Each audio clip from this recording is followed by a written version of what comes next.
Troisième épisode sur la rénovation complète d'une maison pourrie et abandonnée. L'épisode 1 et 2, vous avez un lien dans la description, j'ai créé une playlist. Je mettrai tous les épisodes, donc si vous en avez raté un, vous trouverez votre bonheur dans cette playlist. En gros, on est dans une maison qui fait une 50aine de mètres carrés, on a un garage en plus, un jardin qui est assez grand. Mais cette maison, c'est une structure bois, donc fondation, béton, ranger le parpaing histoire de créer un vide sanitaire, ensuite structure bois, et puis fibrociment sur l'extérieur, les petites tuiles qui vont bien, un coup de peinture, on n'en parle plus. À l'intérieur, c'était inhabité depuis des années, c'était pourri, un escroc qui est passé par là et qui a facturé une cabine de douche 5 000 €, alors tout était pourri, on a des plantes grimpantes qui commençaient à pousser dans les doublages. Bref, on casse tout, on refait tout, on repart sur une base nickel. Donc dans le premier épisode, on a changé une porte au niveau du garage, on a fait le tour du projet, je vous ai expliqué pour la terrasse, on a cassé les cloisons à l'intérieur. Dans le deuxième épisode, j'ai arraché les plaques de plâtre sur l'extérieur, il me reste l'isolant à enlever, j'ai enlevé l'isolant au niveau du plafond et descendu toutes les plaques de plâtre. Donc il me reste à évacuer tout ça. Il faut donc j'enlève l'isolant au niveau des doublages, que je nettoie la charpente, un bon coup, couper toute l'électricité. Alors nettoyer la charpente, ça je vais pas vous le filmer, ça n'a rien d'extraordinaire, un coup de balai sur les toiles d'araignée, ni d'abeilles, ni de guêpes, ni d'oiseaux. On nettoie tout histoire de repartir sur une base nickel. Et je vais mettre un coup de peinture au niveau des doublages et de la charpente, ça ne doit pas lui faire de mal. Ça me permettra de tester un nouveau pistolet de peinture et de vous le faire gagner. Donc petit jeu concours qui va bien, on reste attentif. Donc on nettoie tout ça, on coupe l'électricité. Dans cette vidéo, on va également casser la clôture en béton à l'extérieur pour la future terrasse. Dans l'épisode précédent, j'avais commencé à casser la marche qui mène à l'extérieur pour me reprendre dessus pour mes plots de terrasse. Il va falloir égaliser tout ça et coffrer. Et on avait découvert qu'il y avait une évacuation qui partait de la cuisine vers un regard. Il va falloir aller creuser et checker tout ça. Je veux également dégager toute cette partie du plancher parce que là-bas, c'est la salle de bain, tout était pourri. Donc ça va être facile à enlever, mais ici ça va être plus compliqué, en sachant qu'ils m'ont mis 3 épaisseurs de revêtement de sol au fur et à mesure des années. Et oui, c'est comme ça. Donc il faut dégager tout ça et voir ce qui se cache là-dessous. Cette partie, normalement, je n'y touche pas. Non, on va dire en bon état, on va dire que ce n'est pas pourri, mais je veux éclairer ce qu'il y a là-dessous. Donc je vais récupérer la réglette que j'avais mise dans les combles, et dans les combles, on va mettre un ruban LED. Bon, fallait pas s'attendre à des miracles, mais bon, on peut toujours espérer. Vu la tronche du tableau électrique, le piquet de terre est juste là. Je me suis dit, tiens, on testerait bien la terre avant de tout couper. Donc je me suis repiqué sur une des prises qui a la terre, parce que dans cette maison, toutes les prises n'avaient pas la terre. 658 ohms. Alors, comment vous dire qu'il y a un petit problème? Le boîtier magique, le Sefram MW9325, lien dans la description pour ceux que ça intéresse. Donc c'est un testeur qui nous donne beaucoup d'informations. On peut faire plein de tests, notamment éditer des rapports pour un Consuel, par exemple. Là, je vais rien éditer du tout parce qu'avec des valeurs comme ça, je vais me faire allumer. 231 volts, bah ça va, c'est nickel. Mais par contre, les ohms, 658. Aïe, aïe, aïe. Donc, pour faire le test, on maintient le bouton rouge. Ça lance le test. 660. C'est pas mieux. Donc, il va falloir remédier à ce problème en déplaçant le piquet de terre, en rajoutant. Ah là là, comme si on avait pas assez de boulot comme ça.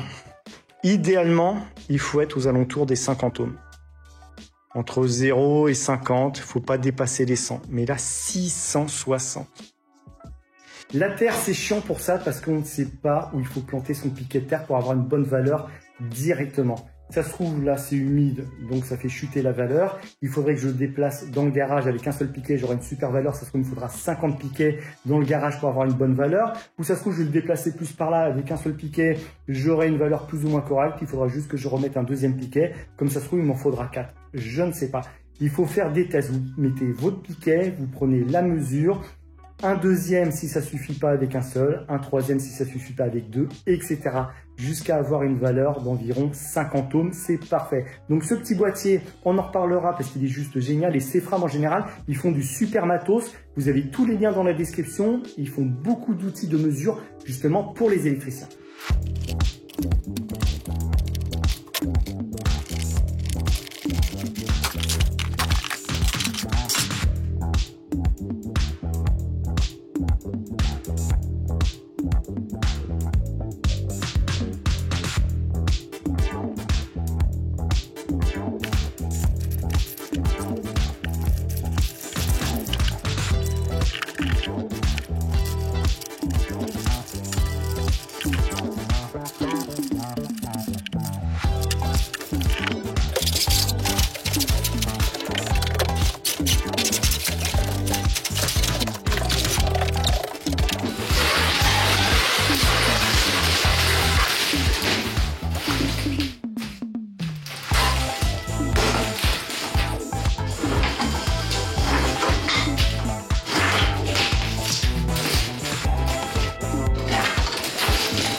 que je pourrais bien passer comme fil dans ma gaine? Alors voyons voir.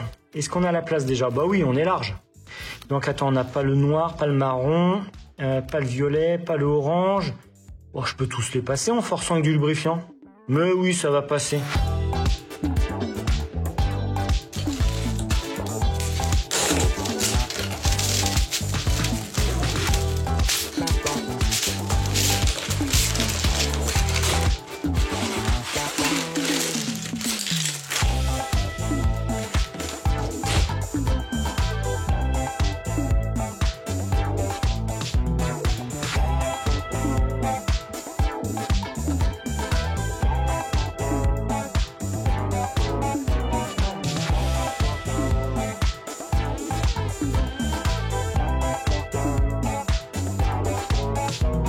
L'isolant au niveau des murs, direction le recyclage. Et le bois, je l'avais conservé dans l'espoir de récupérer quelques morceaux.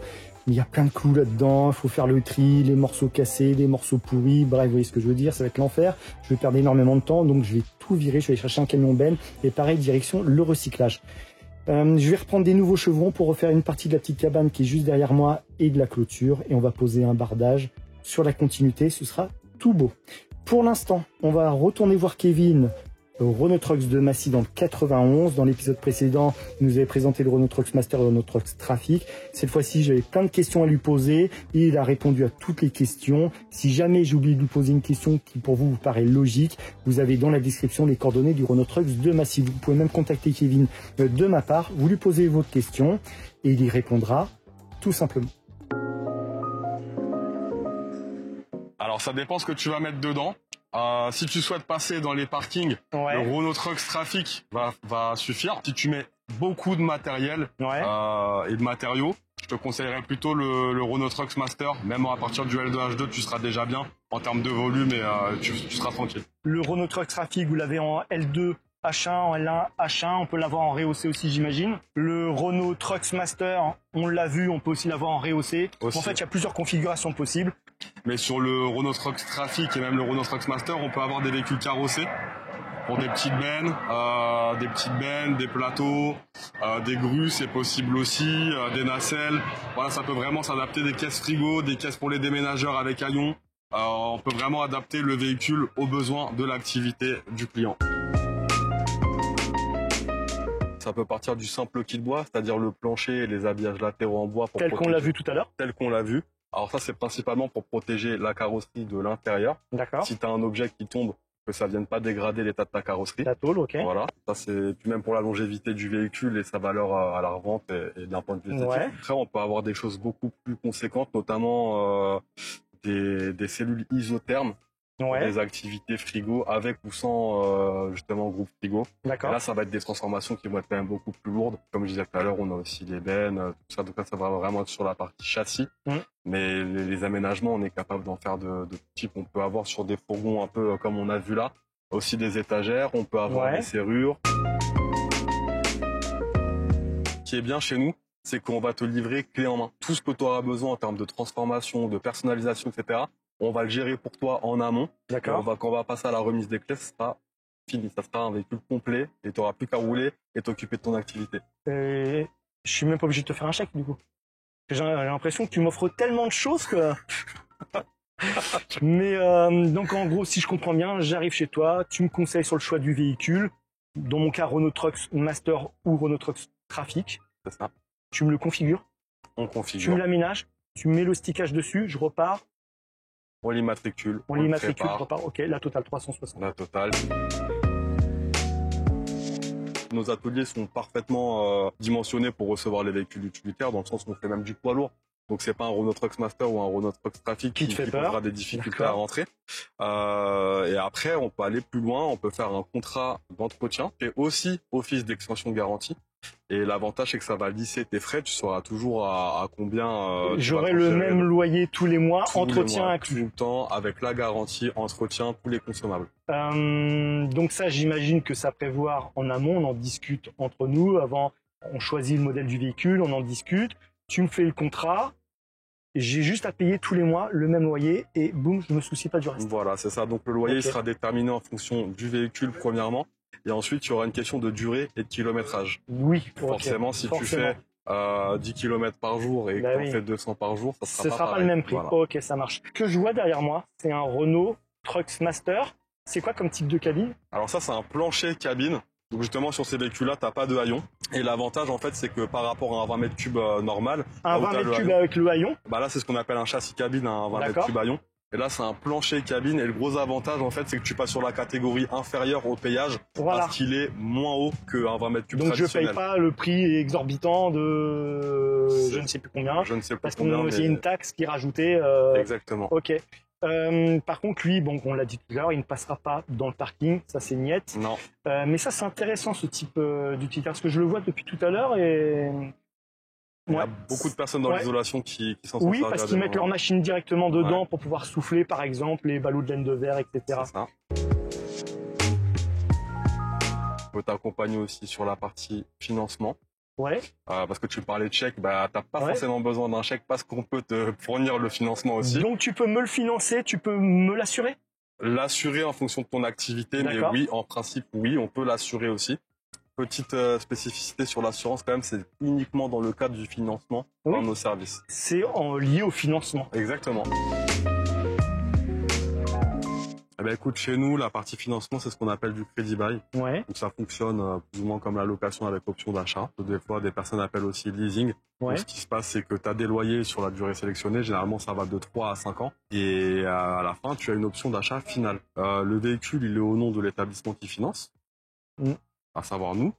Et toi, tu arrives en deuxième propriétaire sur la carte grise. Oui, c'est quand même mentionné. Et pour repasser vraiment en premier, il y aura un changement de carte grise quand tu paieras ton option d'achat finale à la fin du financement. J'ai pas fini. Et la petite surprise. Et la petite surprise, alors on fait aussi de la location longue durée. D'accord, LLD, ouais. La LLD, voilà, c'est ça. Et là, chez nous, par contre, c'est vraiment du full service. Tu as vraiment toute la maintenance qui est d'office intégrée. On y ajoute aussi l'assurance, les pneumatiques, véhicules relais, tout, et puis les véhicules relais, chez nous, ce qui est vraiment bien, c'est que comme le réseau Clovis, il est vraiment bien déployé. Qu'est-ce que c'est Clovis? Alors Clovis, c'est la franchise de location de chez Renault Trucks. En fait, si un jour tu as besoin, par exemple, d'un véhicule relais, la force de ce réseau-là, c'est que si un véhicule similaire à ton besoin, il est sur Marseille, eh ben ils vont venir un véhicule de Marseille pour te le déposer ici ou à Blois ou dans l'agence Clovis la plus proche de là où tu auras déposé ton véhicule en cas de besoin de véhicule relais. Donc Clovis, c'est les enseignes blanches et rouges que je vois sur le bord de la route. C'est ça. Ok, d'accord. Ça peut être au choix, mais moi généralement, comment je fais, c'est que je le mets dans le financement du véhicule. Comme ça, tu as une facturation unique, c'est bien plus simple administrativement. Ouais. Et à la livraison, ça se passe aussi. D'accord. Plus facilement. Autre question, j'ai commandé mon véhicule, je t'ai pas commandé le kit bois. Est-ce que je peux le commander par la suite? Oui. Je le reçois, tu peux me le monter ou je le monte moi-même? On travaille avec des aménageurs. Donc tu travailles avec des aménageurs, tu es en mesure de me donner un réseau d'aménageurs où je te confie le camion, je te dis vas-y, moi je veux pas m'en occuper, tu te débrouilles, on commande le kit bois et tu peux me le faire monter. On peut s'en occuper, oui. Impec.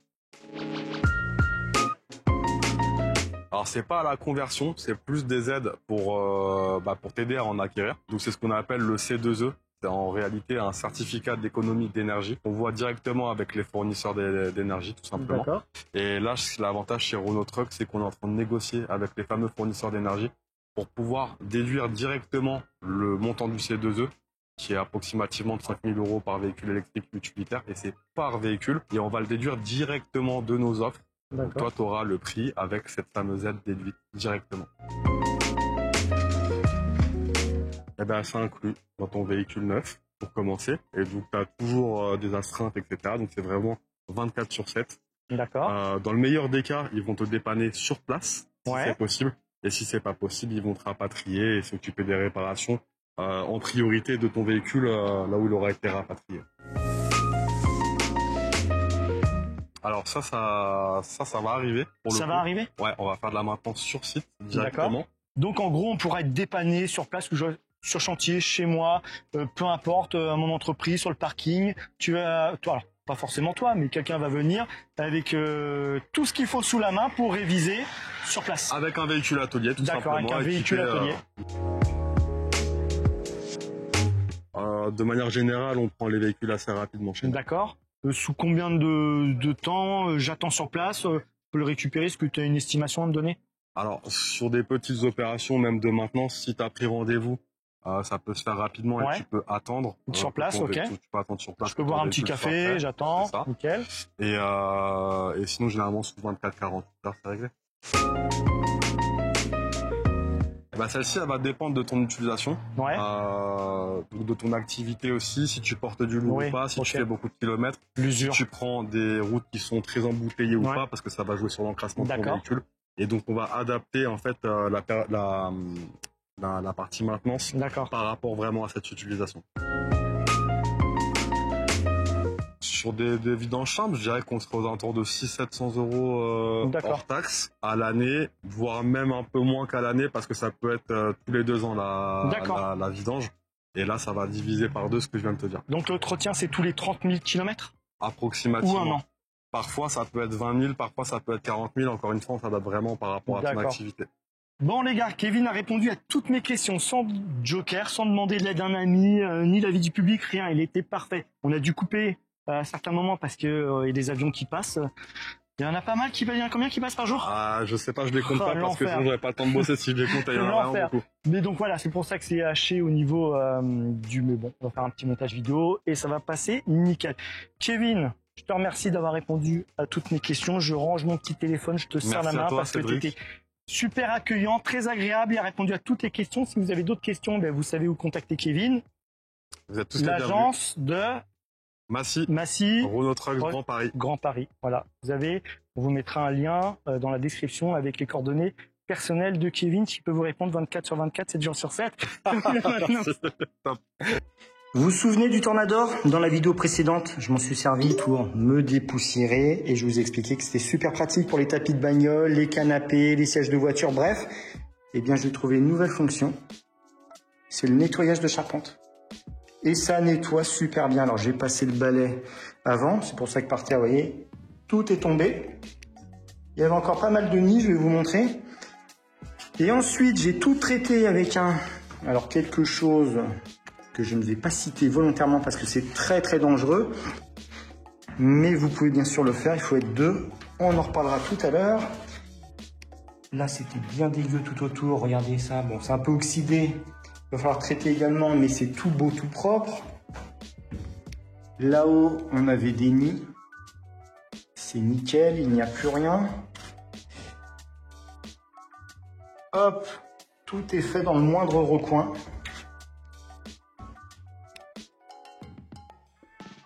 Bon, ça m'a pris 2 heures de mon temps quand même.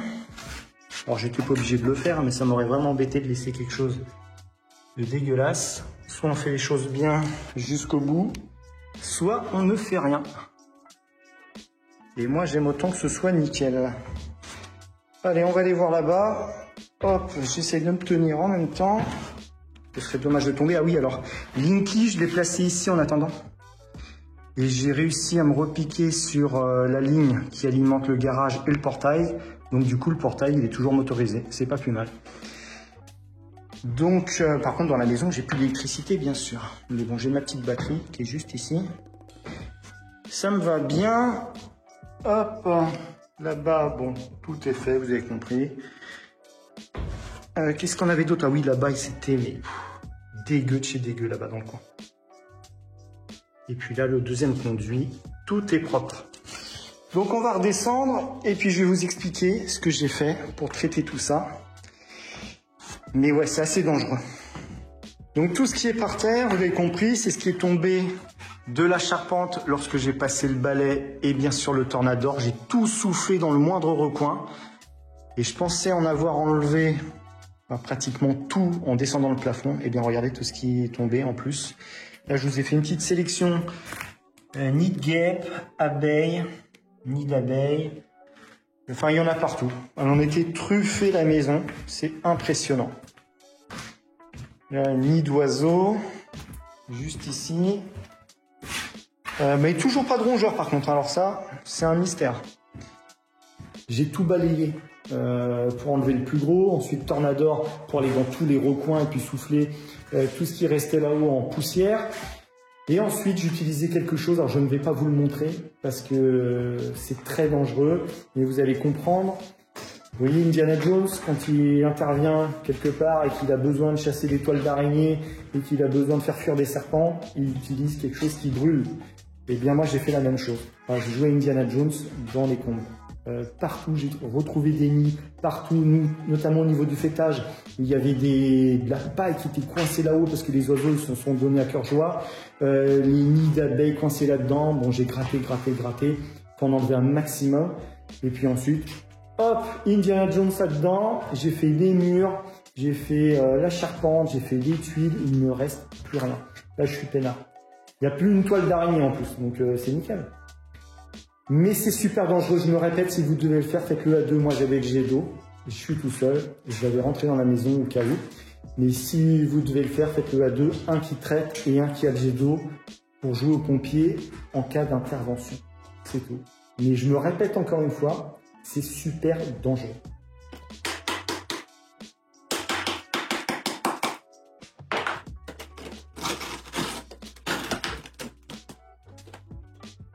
Pourquoi s'embêter avec des pipes d'évacuation quand on peut raccorder directement le WC sur le PVC en le chauffant? En plus, ce qui est pratique, c'est que c'est réglable en hauteur, vous voyez? C'est plutôt ingénieux.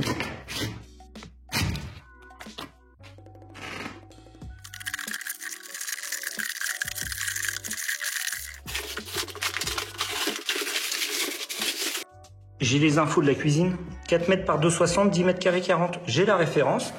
408, 452 à 8,38 € le mètre carré. Alors pour retrouver le même, ça va être compliqué. Je ne sais pas où il était acheté, mais j'ai la référence. Mais quand on enlève un sol comme ça, il faut toujours se poser la question s'il ne peut pas resservir. Cabane de jardin, garage, dans une cave, même sous la piscine hors sol pour éviter que les mauvaises herbes crèvent le liner. On peut pourquoi pas le mettre dans les combles, alors il faut le monter parce que ça pèse son poids. Mais vous pouvez vous en resservir. Alors il faut le réparer, bien sûr. Par exemple là, il est craqué. Un bon coup de scotch là-dessous et c'est reparti pour un tour pour garage, cave, cabane de jardin, ce que vous voulez. Le double face, c'est un enfer ça. À enlever, c'est chiant et puis en plus, vous voyez, ça colle. Donc la petite astuce, c'est de prendre de la poussière dans le sac poubelle ou ce que vous avez par terre et puis vous balayez dessus. Là, il y a de la poussière, c'est nickel. Hop. Et maintenant, si je marche dessus, ben, ça colle beaucoup moins. On va faire un petit passage.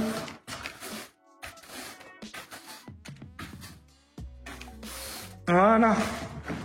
Et ben nickel. Impeccable. Ça n'adhère plus.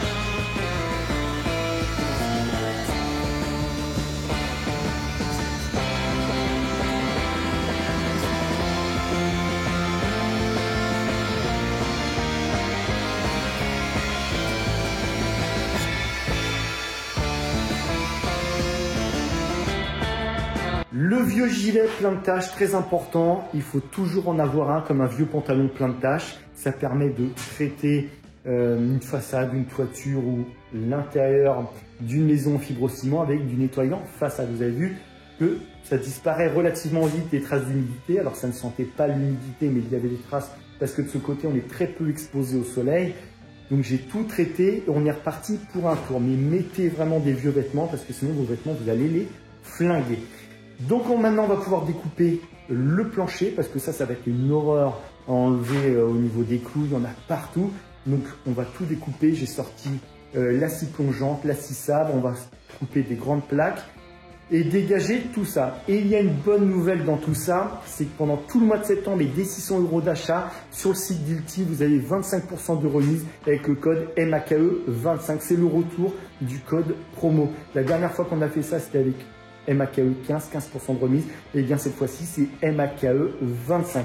Vous avez un lien dans la description, vous cliquez dessus, vous rentrez le code MAKE25 et 25% de remise sur votre outil préféré. Scie plongeante, scie sabre, carotteuse, perfo, burineur, visseuse, tout ce que vous voulez. Les conditions sont affichées sur le site d'Ilti.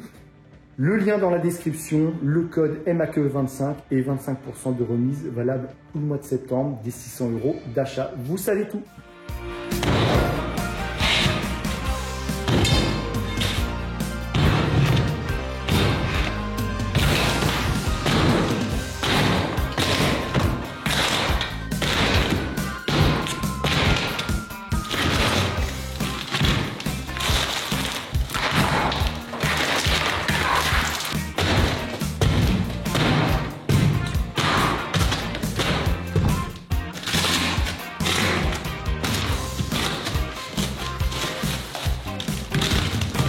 Alors ce qui est bien, c'est que c'est facile à enlever, il n'y a pas besoin de forcer, tellement c'est pourri.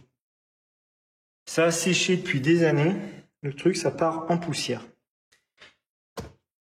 L'évacuation du WC part dans ce sens-là, ça c'est pas du tout logique, je pense que je vais encore avoir des surprises avec tout ça, bref. Mais oui, tout ça là, c'est de la poussière, voilà. Franchement, vous pouvez passer à travers. Prenez votre douche, hop, directement dans le vide sanitaire.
Donc la bonne nouvelle, c'est que c'est ultra sec là-dedans. Il n'y a pas du tout de flotte. Et l'autre bonne nouvelle, c'est que c'est du chêne. Donc là, je marche, je vais dire sur des bastins. C'est plus balèze qu'un bastin et c'est du chêne. Donc ça, c'est plutôt une très bonne nouvelle. Les mauvaises nouvelles, je me mets ici pour que vous puissiez voir, c'est que là, on a une énorme cuvette. Donc il faut que je redresse au moins 6 longueurs. On va les remonter parce que bien sûr qu'ensuite je vais mettre les évacuations, OSB, couler un ragréage là-dessus fibré, mais si c'est juste pour bouffer du ragréage, ça sert à rien. Autant redresser ça et faire quelque chose de correct. Ok, donc on va s'amuser à redresser ça. L'autre mauvaise nouvelle, c'est que les évacuations partent dans ce sens-là. Et là, je ne comprends pas. Il n'y a pas de fosse septique sur ce terrain, je me suis renseigné, on est tout à l'égout, mais pourquoi ça part par là? La rue est ici. Et là, on a, je sais pas combien en longueur avec le jardin, il y a encore une autre maison derrière, donc un voisin. Sur le côté, j'ai des voisins. La rue là-bas, elle est plus loin, donc je ne comprends pas. Ce n'est plus de mon ressort, je vais quand même m'amuser à retourner tout le terrain pour savoir où ça s'évacue. Moi, je me concentre sur la maison, après le proprio, il fera ce qu'il veut.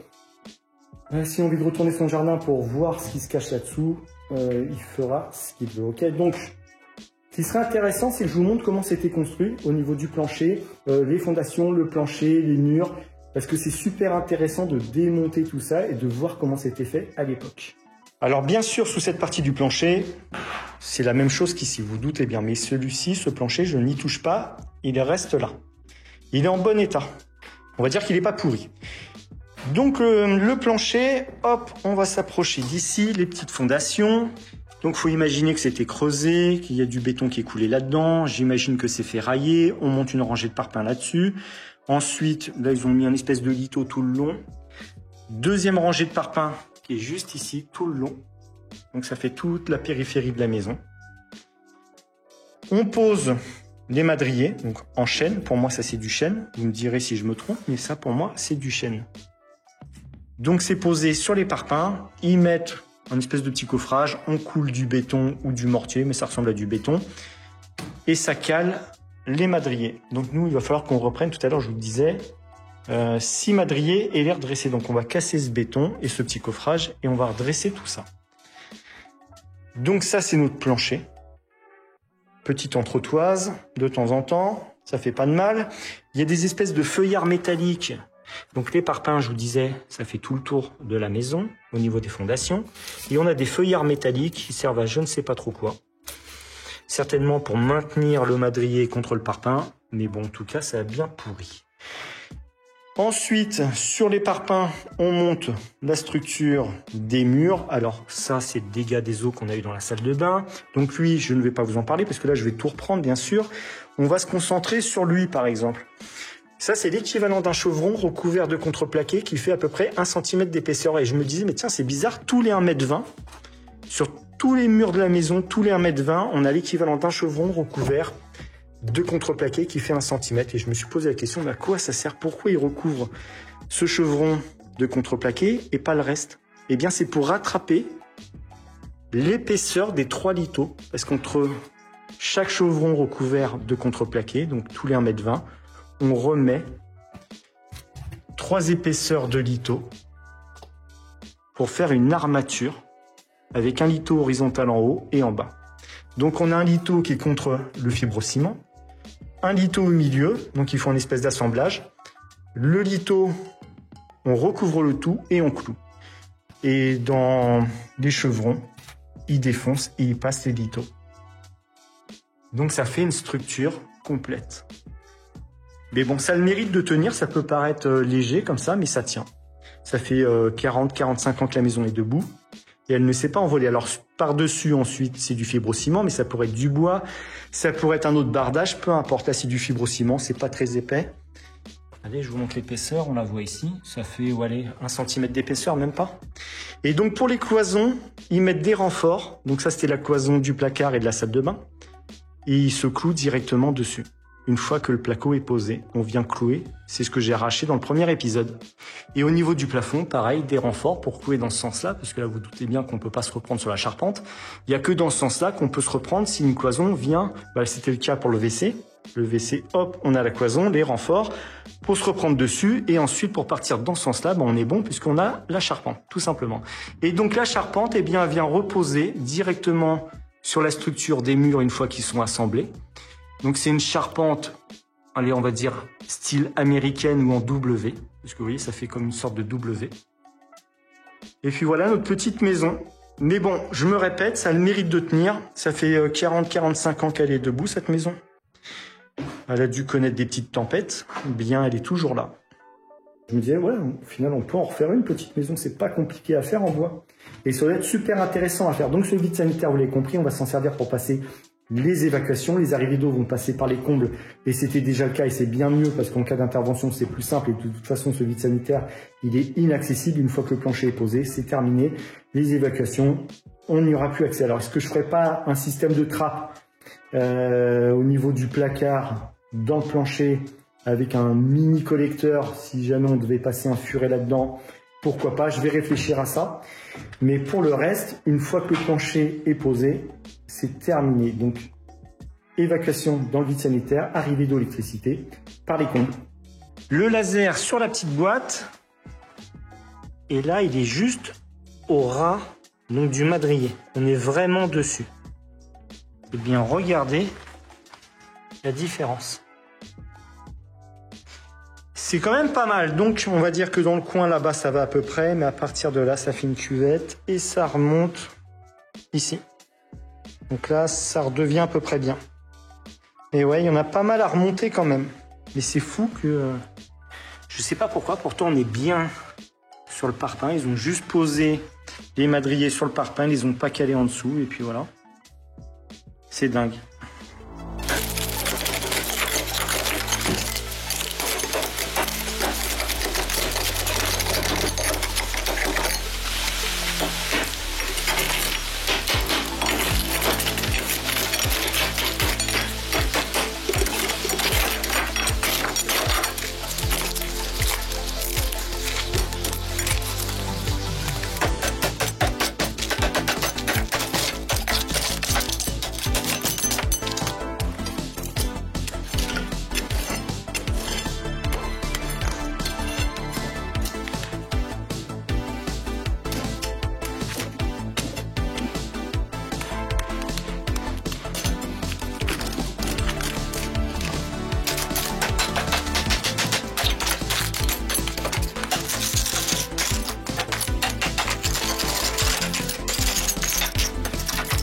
Pour l'instant, je vais vous filmer celui-là.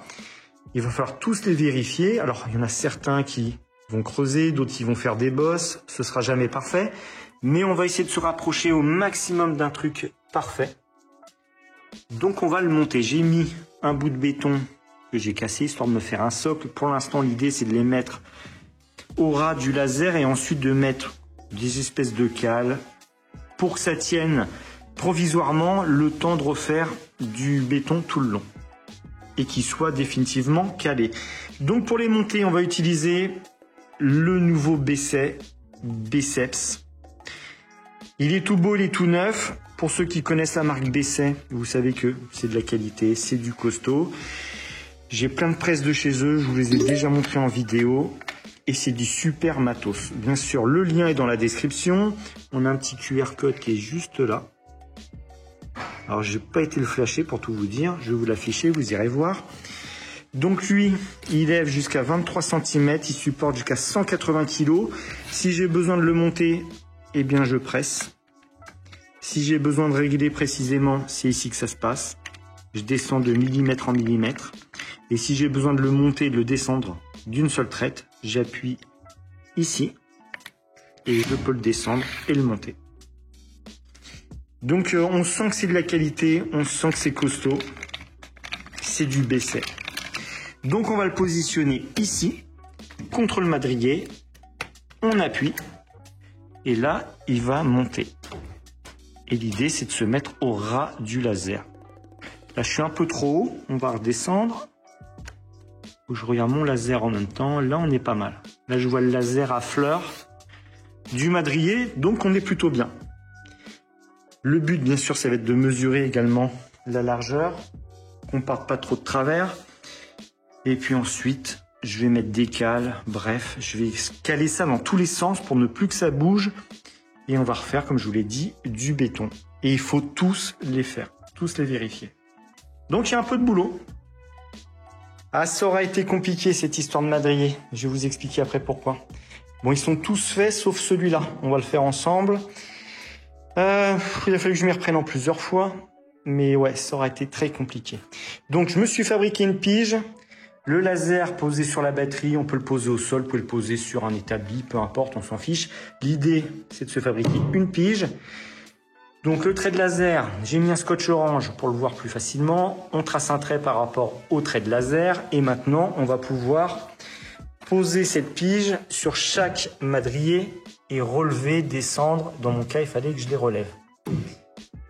Donc celui-là, hop, on est plus bas. Le trait de laser, on le voit, il est là. Il faut que je monte jusqu'ici. Donc on a pas mal à monter. On va faire ça avec notre copain Biceps, il est juste là. J'ai mis une cale au sol. Et puis ça, hop, directement contre le madrier et on visse. Donc notre copain Biceps, on le positionne sous le madrier. On monte, on monte, on monte, on monte, on monte. On regarde la pige en même temps. Alors je sais pas si vous voyez bien le trait de laser. Moi, il est ici. On monte, hop, jusqu'à arriver sur le trait de laser, même un peu plus. Lorsque je vais relâcher, il se peut que le madrier descende un petit peu parce que ça va se tasser sur cette terre qui ressemble plus à du sable qu'à autre chose. Donc ça, on le cale. Lui, ici, les presses d'essai, je vous en ai parlé tout à l'heure. Hop, et voilà. Et donc maintenant qu'on a les mains libres, on va pouvoir mettre une vis.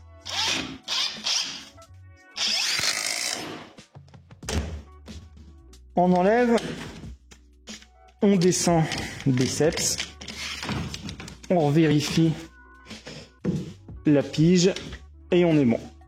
On est bien sur le trait du laser. Et bien voilà, c'est fini. Pourquoi c'était compliqué? Maintenant que tout est terminé, je peux vous expliquer pourquoi. Ici, alors j'ai commencé de là-bas. Ok, j'arrive à peu près là, et là, ça commence à merder. Ça descend, mais de plus en plus, je me dis, mais c'est pas normal, il faut que je la remonte autant par rapport à là-bas. Et en fait, ici, ça descend par là, et comme ça. Donc, il a fallu que je triche entre le point le plus haut et le point le plus bas pour trouver un compromis. J'ai trouvé un compromis, donc on est plutôt bon. Je vais vous montrer, on va faire un test avec ma petite pige. Mais ouais, ça aurait été compliqué parce qu'une fois que vous êtes arrivé là, vous dites ah, mais ça correspond plus à là-bas, donc faut reprendre là-bas. Je m'y suis pris en trois fois. Ouais. 3 fois, j'ai tout enlevé pour tout recommencer.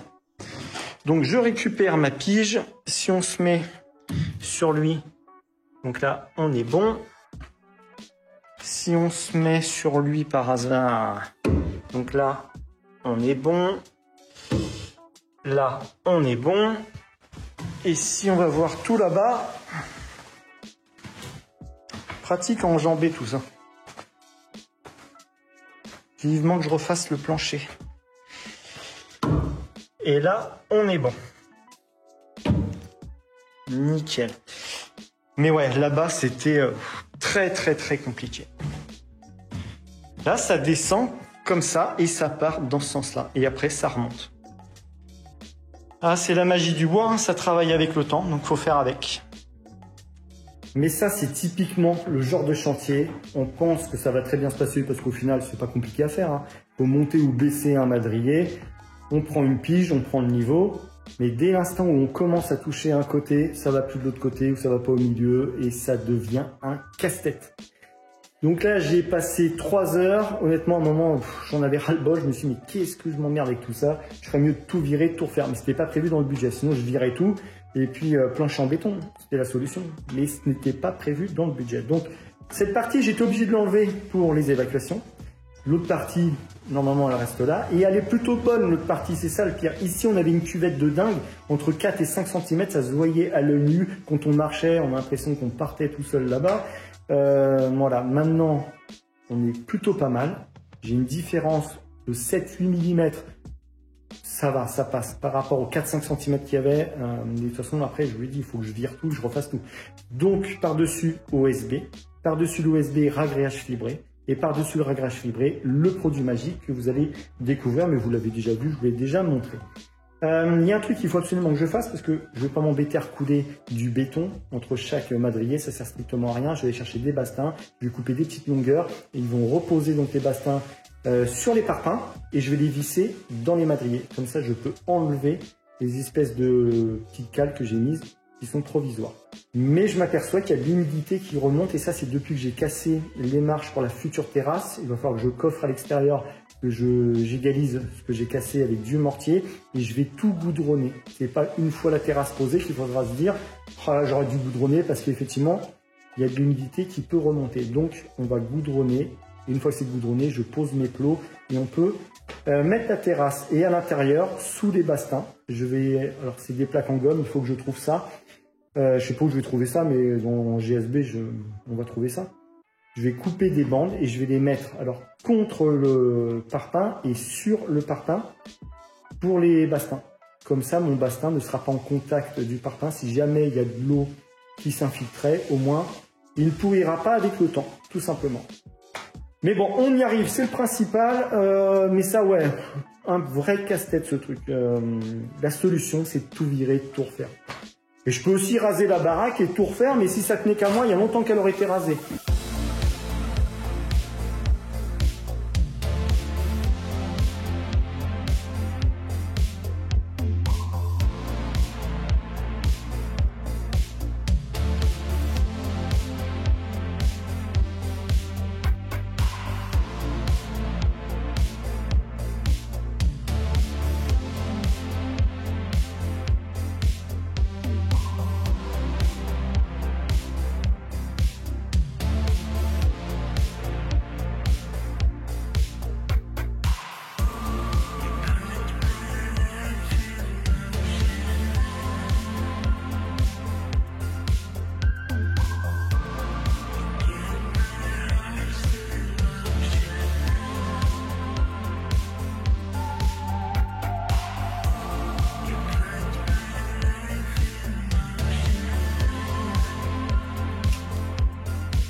Quand j'ai un truc dans la tête, hein, je l'ai pas ailleurs, mais ça me tracassait cette histoire d'évacuation. J'avais une pioche dans les mains, je m'embête à enlever des bordures, j'allais pour casser cette clôture, et je me dis, mais attends, tant que j'ai la pioche dans les mains, on va aller creuser au niveau de l'évacuation, parce que cette histoire, ça me tracasse.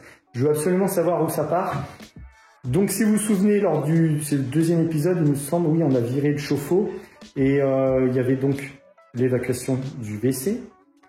Et on avait un bout de PVC de 40 qui avait été rajouté parce qu'à la base, il y avait un bidet avec une évacuation en cuivre. Ils sont repiqués là-dessus. Bref, le cuivre il rentrait dans le PVC comme ça. C'était la peinture qui faisait étanchéité. Et donc, ça partait comme ça, à l'extérieur. Et pour moi, c'était repris sur l'évacuation du WC. Eh bien, pas du tout. Je viens de faire une découverte grâce à ma petite pioche en creusant autour de l'évacuation. On va aller voir ça, mais déjà je vais vous montrer pour qu'on se remémore ce qu'il y avait ici. Donc ici on avait le WC, la douche où tout a pourri, le WC, l'évacuation part par là, et ici on avait donc le chauffe-eau avec le PVC en 40 qui avait été rajouté pour l'évacuation du lavabo, du chauffe-eau, et ça repartait dans ce sens-là. Donc avec cette espèce de tube, bon, qui est cassé, on s'en fout, de toute façon on va tout reprendre. Voilà. Donc pour moi ça, c'était repiqué là-dessus. Donc on va aller voir l'extérieur. Donc là je m'amuse à faire un trou parce que je cherche l'arrivée d'eau. Bon, finalement, ces 3 parpaings qui servaient à se frotter les pieds avec le paillasson, tout simplement. La petite trouvaille du jour, regardez-moi ça, si c'est pas beau. Alors à la base, le cuivre était ici, je l'ai déplacé. Mais bon, j'ai enlevé toutes les bordures. J'étais parti pour enlever les bordures, péter la clôture en béton, etc. Et avec ma pioche, je me dis, mais je sais pas, ça me travaille cette histoire d'évacuation. On va aller creuser déjà pour l'arrivée d'eau, histoire de la dégager. On a bien sûr l'évacuation du chauffe-eau, enfin anciennement le chauffe-eau et anciennement le lavabo en 40. Et à côté, l'évacuation PVC de sang du WC qui s'écoule dans un semblant de tout à l'égout. Donc on va passer une caméra là-dedans pour les inspecter, voir jusqu'où ça va. Ça a l'air de partir comme ceci. Et là, bien sûr, on a l'évacuation de la cuisine qui doit s'écouler dedans. Donc je creuse, je tombe là-dessus, je continue à creuser, je sens un truc qui bute. Une première plaque, une deuxième, donc j'ai soulevé une plaque. J'ai regardé ce qu'il y avait là-dedans, c'était plein à ras-bord. Je l'ai vidé, j'enlève la deuxième plaque et je tombe là-dessus. Mais alors qu'est-ce que c'est que ce truc? On dirait une ancienne fosse septique qui ne sert plus à rien. Et ce que je comprends pas, c'est pourquoi. Alors je vais essayer de pas tomber dedans. Pourquoi on a ça là? Là, vous voyez, il y a un trou là. Si elle se remplit, c'est pour que ça se vide autre part. Il y a une deuxième cuve, une deuxième fosse là. Je sais pas. Je ne comprends pas tout. Ou alors c'est un ancien... c'est un regard d'eau pluviale. Puisqu'ici, vous voyez, on n'a pas de gouttière. Tout s'écoule sur le toit du garage qui lui s'écoule dans le jardin. Donc ce serait ça. Ça se remplit par là. Et ensuite ça se remplit à nouveau. Les différents paliers et ça s'évacue. Ou alors c'est l'ancienne installation de la maison, fosse septique, et depuis c'est à l'abandon parce qu'ils ont amené du PVC et le tout à l'égout. Si vous avez des explications, si vous savez ce que c'est, moi je suis preneur. Franchement, allez-y, faites-vous plaisir. Bon, il est un peu seul au monde lui, depuis que j'ai enlevé tout le bois là. Il me reste toute la ferraille à enlever, mais bon, il y a bien des gens qui mettent des fontaines dans leur jardin. Pourquoi pas un chiotte? J'allais partir en oubliant ma petite visseuse. Règle d'or, on ne laisse aucun outil électroportatif sur le chantier. C'est une règle. La personne rentre sur le chantier, il a envie de visiter, il aura gagné une pioche et une pelle. Des gravats, il peut les emmener, le chiotte sur le terrain, il peut l'emmener, mais il n'aura pas l'électroportatif. C'est tout. C'est tant pis pour lui. Bon, je suis content parce que dans l'ensemble, ça a bien avancé, même si on a la petite surprise à l'extérieur avec cette histoire de fosse septique. Mais comme je vous l'ai dit tout à l'heure, si j'ai pas envie de me compliquer la vie, je vais pas retourner tout le terrain pour voir ce qui a été fait à l'époque. Je referme ça. Je me replie sur l'espèce de tout à l'égout qu'on a découvert. Je passe une caméra là-dedans pour m'assurer que ça s'écoule bien, que ce n'est pas bouché. Et on se repique là-dessus tout simplement. Et une fois que je me suis repiqué là-dessus, que j'ai passé les évacs sous le plancher, on va pouvoir consolider le plancher, passer quelques gaines électriques pour la terrasse et pourquoi pas le garage. Et puis après, on ferme ce plancher et on peut passer dans la phase de construction. À savoir, bon, j'ai un peu de démolition avec la clôture en béton. Une fois qu'elle est pétée, c'est terminé, j'ai plus de démolition. On évacue ça et comme je vous l'ai dit, on passe dans la phase de construction. Donc le plancher posé, on va pouvoir s'intéresser à la VMC avec le super système du Blink parce que la charpente est dégagée, donc il faut que je passe ça. Donc clôture en béton, terrasse, plancher, VMC. Et une fois que tout ça c'est fait, eh bien on peut faire l'électricité, la plomberie, le chauffe-eau dans le garage. Et après ça va aller assez vite parce que c'est cloisonné, c'est dispatcher les lecs et la plomberie, etc. La plomberie, je vous l'ai dit, on va passer par les combles, tout simplement. Vous savez tout. On se retrouve dans 15 jours pour la nouvelle vidéo, tout simplement, la suite des travaux. Et puis en attendant, si vous êtes dans les travaux, eh bien je vous souhaite plein de courage, je vous donne plein de force. On n'oublie pas de s'abonner, on like, on commente. Vous savez comment ça fonctionne maintenant YouTube. Il faut vraiment pousser les vidéos pour qu'elles remontent dans l'algorithme de YouTube. On se retrouve dans 15 jours. En attendant, portez-vous bien et bossez bien.